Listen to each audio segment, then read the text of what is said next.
Okay, Rob, we're standing here today literally in our Royal Blues spiritual home.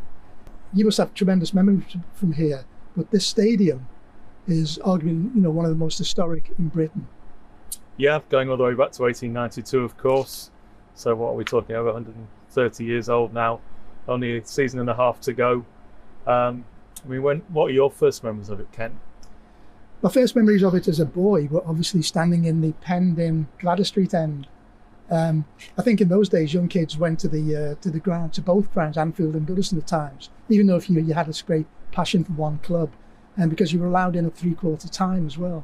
But here, particularly as an Everton fan, as a boy from Everton itself, standing in that boy's pen with that screaming noise coming out of it was quite an experience. Rob. Lord of the Flies, people say. Lord of the Flies is survival of the fittest. Absolutely. But if we go back to the very early days, as we all know, Everton relocated from Anfield across the park to here and started to build the first purpose-built stadium in the land.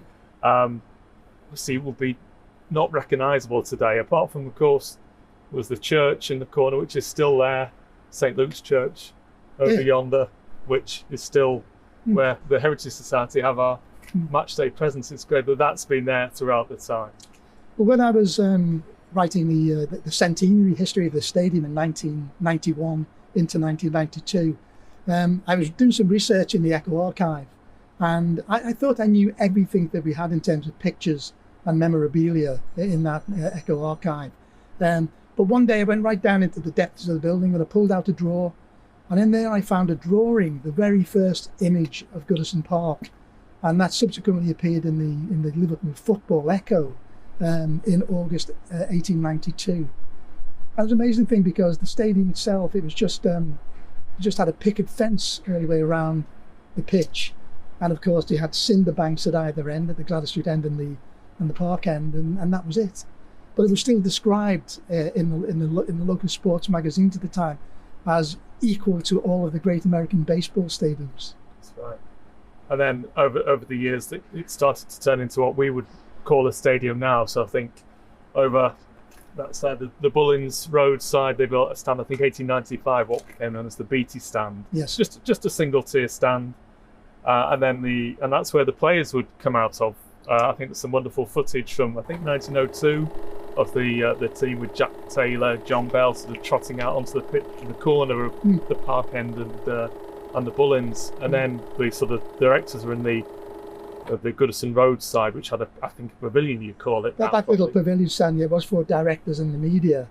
But you're right, many fans don't know this, but the Bullins Road was our main stand.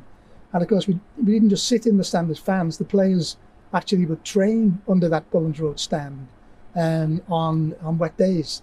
They'd have footballs hanging down from the roof and be jumping up and heading the ball and doing a bit of sprinting there.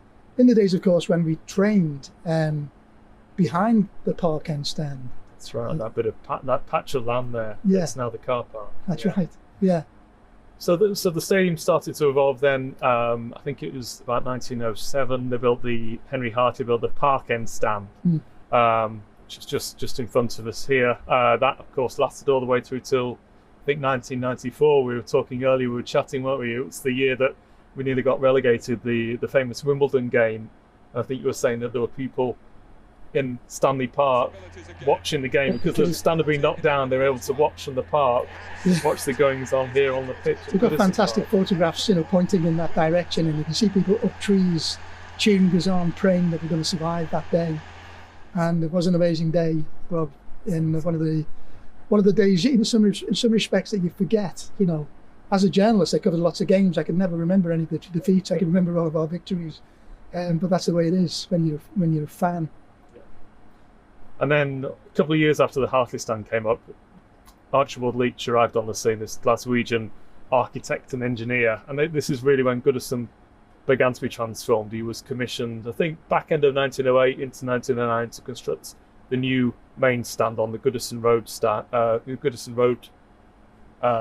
side of the ground. And you look at the pictures, it's an amazing edifice. I mean, unfortunately, I was born around 1970, so it just about being demolished at that point, but you would have childhood memories of this sort of amazing stand with the famous crisscross pattern along the balcony and the gable. What are your recollections? The main stand, I mean, it used to remind me of a great liner. And what was the most amazing thing about the stand was that they had the seated area above, which was massive in its own right, but the standing area went right back under the seated area. And I don't know if you could get about 11,000, 12,000 people in there, standing maybe. But it was a wonderful sight to see, and the beginning of this becoming one of the greatest grounds in the country. And I think we talked about earlier maybe about 1966, for instance, when the World Cup was here, and we had some of the greatest players in the world. That's right. I mean, by that point, Everton was probably the finest club stadium in the land, didn't you? And to see Pelé, Eusebio, Lev Yashin, Beckenbauer gracing Goodison Park, the pictures, the colour pictures that still exist, it must have been amazing to be there as a young man. My dad was there. We went to all the games, and even the semi-final was here. Some of the best matches had been staged at Goodison. Brazil with Pelé, Portugal with Eusebio, Hungary with Florian Albert, all a delighted and appreciative Merseyside public.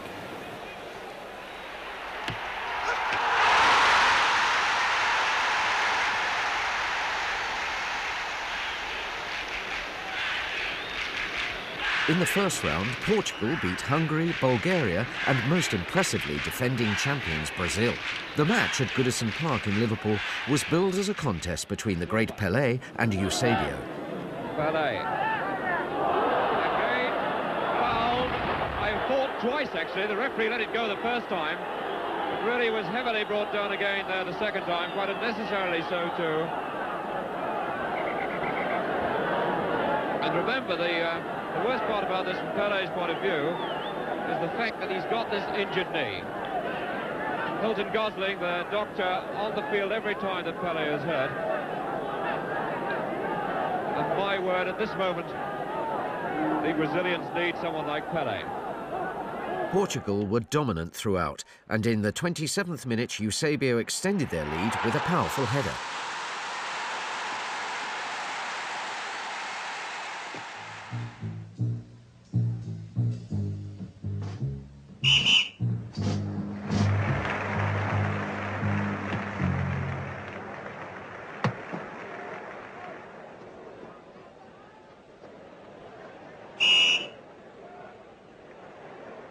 Eusebio's stunning half-volley, a defining moment that was celebrated in style. The goal was an abiding memory of the tournament and helped Portugal to a 3-1 win.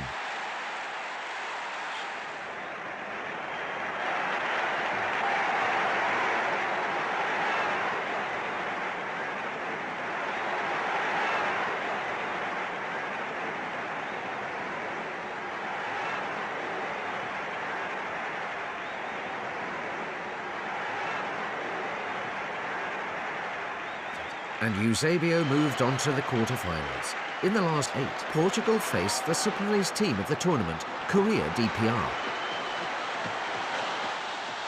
In the 22nd minute, Lee Dong-woon slid in to make it 2-0. Minutes later, the Koreans claimed another goal, Yang Sung-kook scoring to give the underdogs an incredible 3-0 lead.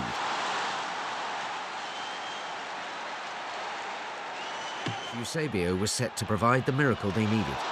He made it 3-1 with an unstoppable shot from Jose Augusto's through ball. And by half-time, Portugal had pulled another goal back, this time courtesy of a penalty by their goal machine, Eusebio.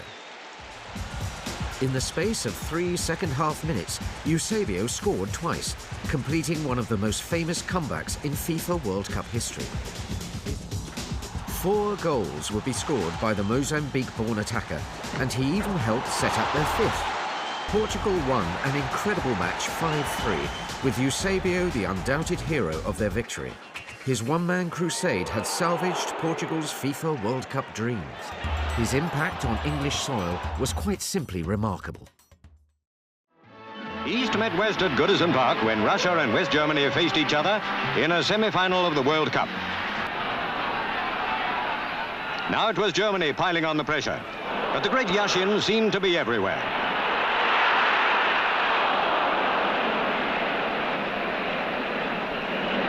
Schultz's effort was smothered by Yashin. but Germany still had a great chance. Germany kept up their raid on the Russian goal, and only some fine saves by Yashin kept them out. But Haller's shot got through.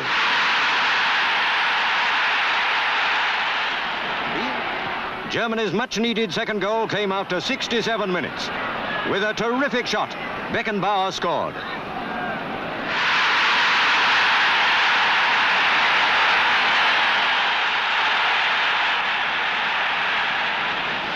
It was full time. Germany defeated Russia 2-1 and won through to the final. Those 15,000 German fans were in a football paradise.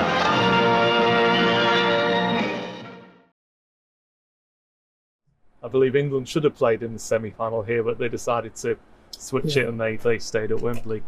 And by that point, of course, Leach had sort of completed his suite of 3 stands here at Goodison. So 1909, the wonderful main stand. He lived at Blundell Sands for a few years, so he obviously put down some roots on Merseyside, became a close friend of Will Cuff, the Everton secretary and later chairman, who I think became his sort of lawyer. And in 1926, it was time to change the old Beatty stand, the Bullins Road, and he built what's sort of become quite iconic now in football stadia is the Bullins Road stand that we still have behind us, just approaching its 100th birthday.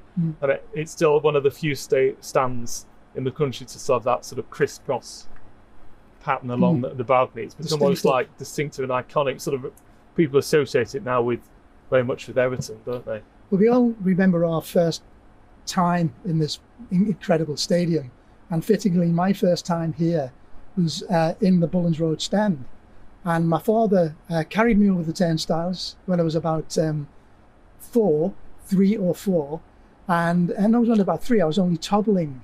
And we were sitting up in that stand, and Harry Catterick, who I would interview later as the Everton manager, he was obviously our centre forward at that time, so it would have been one of those games.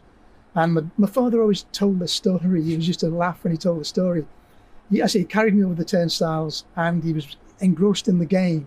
And suddenly this voice said, "Does anybody here claim this child?" And he looked round, and it was the policeman holding me up in his arms. I'd crawled along the aisle, and he picked me up and he was saying, "Does anybody own this child?" This is one of those great family stories. So can you remember your first time here? My first time I remember was in the main stand, probably about 78. I think we played Bolton, and I don't remember much of the match. I think I might have gone for a little wander as well. I don't think it was the best game ever, so I kind of remember the scale of the place, remember that, you know, being in this huge stand that we have now that was built in 1970. Don't remember much of the match, but I just remember that sense of scale of the place. Really, I sort of became a regular more in the 1980s, and then by that point, I was going in the Gladys Street, pretty much the lower Gladys, and sort of talking about the history of this ground. We've mentioned the old main stand, we've mentioned the Bullins, but the Gladys Street was a single deck sort of stand until Leach was engaged again in, I think, 37. He started building the stand that we have over there now called the Howard Kendall stand. Yes. And what they had to do was they had to knock down the houses on the south side of Gladys Street to give them space to extend the stand and make it a double-decker stand. And there was one guy, I think of Mr. Fraser, who refused to move, so he delayed the project for a year or two until finally they induced him to relocate to somewhere nearby. And so when that opened in 1938, Goodison became the first completely double-decker standard stadium in the country. So as we were saying, by 66, it was a premier ground, wasn't it? So yeah, I have great memories of the Gladys Street that's still with us now. Well, around about 1967, 1968 was when I started in the world of journalism, and I would start to come here. But of course, before that, the year before that, I would have been standing in the heart of the Gladys Street, singing all those famous songs like "We Hate Bill Shankly" and "We Hate St. John" and all of that stuff. Most of all, "We Hate Big Ron." Well, within 12 months, I was ghostwriting Ron Yates's column for the Liverpool Weekly News, and it was quite bizarre, really. And I told Ron this story, and he did laugh, and we had a great relationship. But of course, I decided when the Gladys Street stand stood for the last time before the new seating was put in, I actually reported the game for the Liverpool Echo from the terracing itself. And I brought my 2 boys along that day, and they stood alongside me. it was just an amazing thing to be amongst the fans that day. I had to be. I just felt like I had to be. To share it with your lads as well. To share it, yeah. Obviously, behind us we've got the main stand, as we say, that came up in about 1970. I mean, it's a beast of a stand. Like the one before, it's constrained by the shape of the ground, so it's sort of deeper at the far end than it is at the end where we are here. And it's obviously got its faults with its pillars, but as I say, it is a beast. The remarkable thing is, you look at the photos, and in 1969 they started to knock down the Mauritania, the old Leach stand. And for a whole season we had half of the new stand at the sort of Gladys Street end, and then the other half of the old stand. I don't think they'd allow that now, but it looks amazing on the photos to see the sort of half. Yeah, you can sit in the Gladys Street and see the pub on the other side of the road with all that big gap. But it wasn't a very ambitious thing to build this double-decker stand. In its time, it was a wonderful thing in its time. And I don't know if all fans should go up there if they can, because it's quite frightening when you first come out and see, wow, it's very steep, isn't it? It is. The top balcony, but the rake, you really feel like you're about to fall down into the. But also it gives you a completely different view because it dwarfs through the stand, so you get that aerial, that helicopter view of the ground. So everybody, if somebody hasn't already done it, they should do it before we leave Goodison Park and get that unique view from the top balcony. So Rob, we are reaching the end really. We'd almost reach out and touch, aren't we, towards that moment when we will leave the stadium for the last time. That's going to be quite a day. It's going to be hard, isn't it? It's going to be tears shed. I think both of us, I know, have got sort of family down the generations that have followed the Blues and will have come here, and sort of knowing that you've had that connection, and so to sever that in a year and a half's time, it's going to be hard. It's going to be some occasion. I'm just lucky that I have a season ticket and know that I'll be able to be there, like yourself, on that last day to say a final farewell. I suppose if Archibald Leach could come back and see the stadium as it is now, he'd think, wow, this is something special, and here we are moving to a new stadium. But to make that next step on, we really do have to move on. And if we're moving anywhere to the banks of the Royal Blue Mersey, we couldn't be moving to a better place. Absolutely. I mean, I think Leach would be probably amazed to see that two of his stands were still standing. He'd probably be very proud. But I also think the engineer and the architect in him would be delighted to see the new stadium that's going up the Bramley Moor dock, and the iconic shape that it forms on the banks of the Mersey. Well, we're not willing that day to come, but as you said, it will be a great day in our history where we're here standing at the park end where Dixie Dean got his 60th goal, and all memories like that, of the golden vision, Alex Young out on this pitch. So it won't just be about the stadium itself, it'll be about the people who've played here, but most of all the people who've supported here. Absolutely, and we'll take those memories with us, and they'll live on.